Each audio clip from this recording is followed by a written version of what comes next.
Puluhan warga Kecamatan Batuda, Kabupaten Gorontalo yang mengaku sebagai korban investasi bodong kembali mendatangi Mapolda Gorontalo guna mempertanyakan proses hukum terhadap owner investasi bodong berinisial CU yang dilaporkan warga beberapa waktu lalu. Salah satu korban investasi bodong, Lia Rifai, menyebut laporan yang dilayangkan sejak tahun 2022 lalu hingga kini belum diketahui kejelasannya. Sejumlah korban mendesak kepolisian untuk segera melakukan penahanan terhadap CU dan melakukan proses hukum secara transparan dan tidak pandang bulu.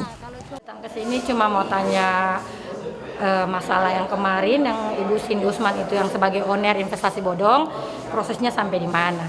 Saya korban juga. Kalau saya punya uang pribadi pribadi saya 300 juta lebih, di luar teman-teman saya itu juga ada sekitar hampir 300 lebih juga. Iya, ini owner di kampung, biasa keluar daerah, cuma kan dari pihak kepolisian juga kasihan tidak sembarang memenahan, soalnya kan tunggu ini dari kejaksaan dulu kan. Sementara itu, pelaksana harian Kepala Bagian Pengawas Penyidikan Ditreskrimsus Polda Gorontalo AKBP Sigit Rahayudi menyebut proses hukum terhadap laporan warga hingga kini terus diseriusi oleh penyidik Ditreskrimsus. Saat ini owner investasi bodong berinisial CU sudah ditetapkan sebagai tersangka dan telah dilakukan tahap 1 ke Kejaksaan Tinggi Gorontalo. AKBP Sigit Rahayu mengaku penyidik memang belum melakukan penahanan terhadap tersangka karena masih dalam proses kelengkapan berkas perkara.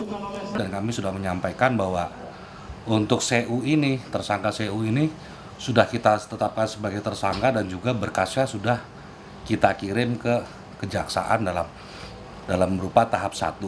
Kita sedang menunggu kekurangan-kekurangan apa yang nanti akan disampaikan jaksa kepada kami dan itu akan segera kita lengkapi seperti itu. Tersangka sudah ditahan atau tidak?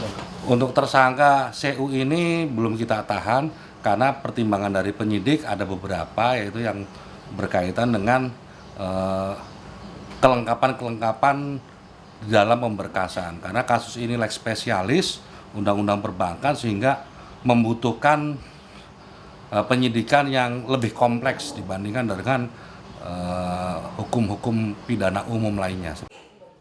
Kasus dugaan investasi bodong ini hangat menjadi pembicaraan di tengah masyarakat tahun 2022 lalu.